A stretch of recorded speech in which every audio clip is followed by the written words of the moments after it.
malam Mas. Ya, selamat malam Mbak. Di mana yang bisa saya bantu? Saya mau konsultasi pihak asmara gimana? Oh ini, oke. Sebelumnya saya perkenalkan nama ini saya konseling ya. Nama saya Bruno Antoni. Ya. Dia bisa membantu memberikan solusi gitu Mbak. Nah kalau Mbak sendiri dengan siapa ya? Nama saya Francisca Fadanatia. Biasa sih dipanggil Tia. Biasa dipanggil Tia ya. Jadi saya panggil Mbak Tia aja ya. Ya. Oke, biar enaknya panggil aja saya Mas Andra aja ya. Oke Mbak Tia, jadi karena ini kita Mbak ingin konsul sama saya di bagian asmara ya. Jadi sekarang gimana untuk Mbaknya sendiri, keadaannya sehat? Sehat sih Pak. Ya, ini musim Tuhan, ya. ya musim corona ya. Heeh. Kita pakai protokol kesehatan lah ya, kita harus pakai menggunakan masker, juga menggunakan hand sanitizer ya kan. Oke. Baik Mbak, jadi gimana nih? Biar enaknya aja. Mana apa yang jadi keluhan di bidang asmara nih bagian kesulitannya apa? Kesulitannya ada berapa sih sebenarnya kesulitannya? Pertama ada yang misalnya udah deket, misalnya udah saling suka nih sebenarnya, udah cocok. Ya. Tapi beda keyakinan, nah kayak gitu. Ada juga yang kadang cowoknya tuh udah suka, tapi sayanya nggak cocok kayak gitu. Ini berakhirlah saya jomblo. Jomblo. Ya. Jadi single kalau boleh tahu nih, mohon maaf ya sebelumnya. Ini udah singlenya berapa bulan atau berapa hari? Udah bertahun-tahun. Hah? Berapa tahun? Udah 7 tahun Mas. 7 tahun. Wow. Ya. 7 tahun ya. Ya. Ini single apa pilihan ini? Sebenarnya pilihan juga sih soalnya, karena nggak mau sembarangan pilih gitu, soalnya takutnya kalau misalnya pacaran main-main itu kayak buang-buang waktu kan ya. Soalnya saya nggak cari pacar doang, saya carinya suami gitu. Oh, udah lebih ke tahap yang lebih serius Ya. ya. Soalnya saya juga heran begitu ya. Kalau dilihat dari ini ya, Mbak ini kan dari fisik good looking ya. Untuk dilihat itu ya enak, di bawah jalan pun mungkin nggak malu, cantik lah ya. Ya, beauty lah orangnya. Sampai 7 tahun nggak ada pacar, ini kan pasti ada persoalan nih. Kenapa 7 tahun nggak mau mencari pasangan atau ya pacar ataupun mungkin ini ya. Oke. Jadi untuk Mbak sendiri ini selama 7 tahun ini dalam proses menunggu atau mencari? Sebenarnya dua-duanya sih. Dua-duanya. Mencari juga, menunggu yang tepat ya, mencari. Cuma kadang kalau misalnya ketemu tuh ya itu lagi, karena misalnya beda keyakinan, walaupun udah cocok, ada yang juga udah dia suka misalnya, tapi saya nggak suka, terus saya suka tapi dia nggak suka sama saya, kayak gitu. Jadi kalau untuk Mbak ini sendiri sekarang ini apa nih, kerja atau kuliah? Kalau saya puji Tuhan buka usaha kecil-kecilan sih. Usaha. Salah satunya ini ya? Ya, salah satunya ini. Oh, jadi Mbak ini studinya udah selesai? Udah selesai. Selesai ya. Emang kemarin itu kuliahnya gimana? Saya kemarin kuliahnya di Jogja, D3 ya, jurusan manajemen transportasi udara. Kampusnya? Kampusnya di Amayo. Di Amayo. Oke. Untuk ini sebenarnya kalau saya lihat Mbak ini sendiri sering nggak mengalami sedih ataupun mungkin merasakan kesepian gitu. Dalam 7 tahun ini nggak mudah loh gitu. Apakah pernah merasakan atau sering Sering nggak juga sih, cuma pernah juga sih, apalagi kalau misalnya ada temen yang nikah kayak gitu. Ya, Galau juga. Jadi karena itulah Ah, saya sini ya. galau ya. Itu kan selama 7 tahun itu kan pasti ada pergulatan batin ya. Oh, tentu nggak akan mungkin kamu milih single dalam 7 tahun itu kalau nggak ada sesuatu yang membuat kamu tuh pengalaman yang berat gitu. Memang ada pengalaman apa gitu sampai sulit untuk pacaran, sulit untuk mencari pasangan gitu. Kalau pengalaman buruk sih nggak ada ya, kecuali gagal keyakinan walaupun udah suka. Cuma emang saya agak susah milih sih. Soalnya kriterianya mungkin agak susah kali ya, terlalu tinggi ya. Soalnya kalau saya kan maunya nyarinya suami ya, jadi kriterianya ya kalau bisa yang Sukses. ya mapan lah, yang bisa Udah mapan. bisa ke jenjang serius gitu. Oh, jadi lebih ke situ ya. Jadi nggak mau sembarangan. Oke. Itu kali yang bikin. Oke, kalau saya boleh ngasih saran nih ya sama Mbak ini, mungkin kalau saya lihat ini Mbak ini orangnya agak sedikit cuek ya, Oh iya sih. cuek ya.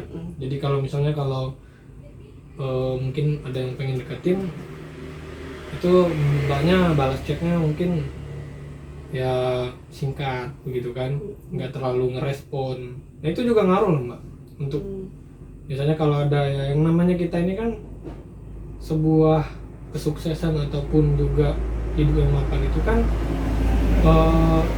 Mbak mendefinisikan itu ya seperti apa, misalnya apakah dia harus kaya raya atau memang itu yang membuat Mbak itu bisa buat Mbak itu tertarik atau jatuh cinta. Itu juga kan Mbak harus membuka diri supaya orang lain itu bisa masuk. Kalau Mbak langsung menutup diri, langsung menganggap langsung mengklaim orang ini, wah orang ini nggak cocok, orang ini nggak ini, sebelum Mbak mengenal itu dengan baik, mungkin udah ada belum yang ngajakin jalan gitu? Ada sih. Udah pernah. Kayak gitu. Itu Mbak ikut jalan nggak sampai ketemu nggak? Enggak sih. Nah kalau bisa nanti selain daripada chattingan dari WA, dari WhatsApp ataupun Instagram misalnya, itu coba deh Mbak membuka diri gitu. Untuk tahap pengenalan ya nggak apa-apa, kenal aja dulu gitu untuk memulai. Karena kalau Mbak misalnya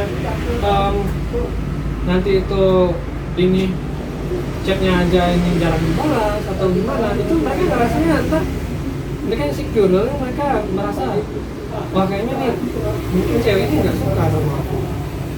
Jadi seperti itu. Kalau saya masalahnya tuh susah untuk buka diri sama orang kalau emang nggak nyaman gitu loh sama orang. Nggak nyaman, berarti sulit percaya sama orang. Jadi kalau misalnya biasanya kalau saya membalas chat itu, kalau emang saya tertarik sama cowok itu, kalau saya tertarik dengan pria itu, pasti saya bakal balas sih chat. Terus kalau dia bisa bawa alur biar nyaman gitu. Ya bisa membuat kamu nyaman ya. Oke. Berarti kalau untuk seperti kasus seperti ini, menurut saya itu ini Mbak harus ini lagi ya, dari si cowoknya juga ini kan pasti mungkin nggak cuma satu setelah ini ya.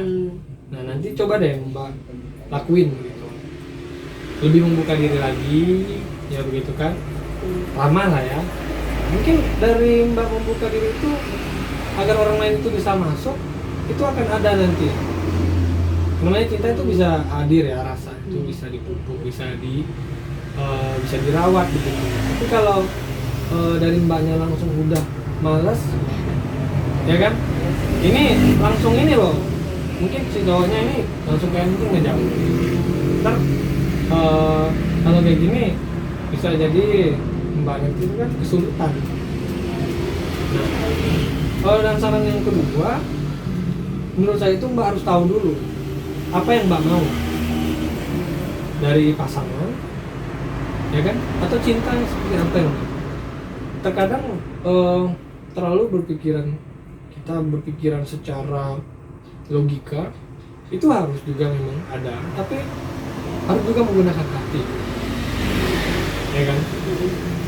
Selama ini Mbak udah menggunakan hati tapi dapatnya malah nggak seimbang, Iya, kayak gitu, ya kan? Nah justru sekarang kalau Mbak ingin cari yang seiman, Mbak harus mencoba begitu. Gimana sih caranya biar dapat seiman? Mungkin ikut dari ini, mohon maaf nih, agamanya apa ya? Kalau saya Katolik. Katolik. Dan Oh. biasanya yang cocok itu Muslim.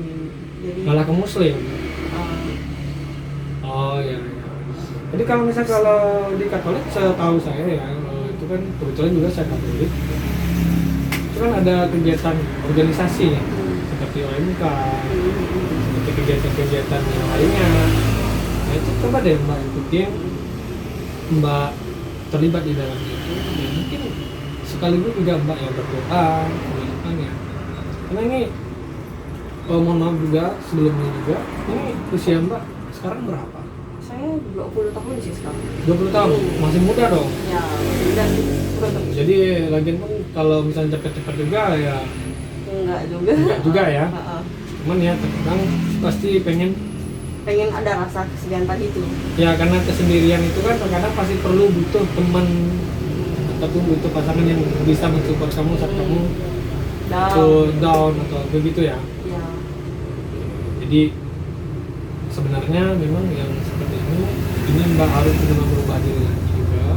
Saya nggak mengatakan Mbak itu buruk atau seperti apa, tapi keinginan Mbak ini harus sekarang jangan dulu deh pakai logika, jalanin aja dulu, ya kan? Apalagi Mbak kan sekarang udah ini buka usaha kayak gini Ya. ya, begituan lah ya. Mm-mm. Terus selain daripada Mbak buka usaha ini juga ntar ya dijalanin aja gitu dulu sama mungkin PDKT-nya atau gebetannya gitu kan. Siapa tahu ntar cocok, ntar juga satu hobi. Nah ini kan dari hobi-hobi juga kan bisa ya kan. Ini hobinya apa nih? Kan hobinya makan dan ngedance sih sebenarnya. Makan, ngedance. Nah itu kan bisa ngedate bareng tuh, bisa jalan gitu kan. Pas misalnya mungkin ada kuliner. Nah terbuka aja lah, ayo lah. Kalau misalnya dia ngajakin makan ya udah ikut. Karena tak kenal maka tak sayang enggak, ya kan? Tak sayang maka tak cinta, itu peribahasa ya Mbak ya. Jadi kurang lebih seperti itu. Dan saran saya untuk Mbak, karena ini menyangkut perasaan dan juga hati, Mbak harus mulai dulu dari diri Mbak. Belajar untuk mencintai. Belajar untuk mencintai. Mbak juga harus doa, ya kan? Berdoa sama Tuhan supaya dipertemukan dan juga Mbak harus tahu, Mbak juga harus tahu apa yang Mbak inginkan di dalam kehidupan ataupun dalam bidang yang sedang Mbak cinta.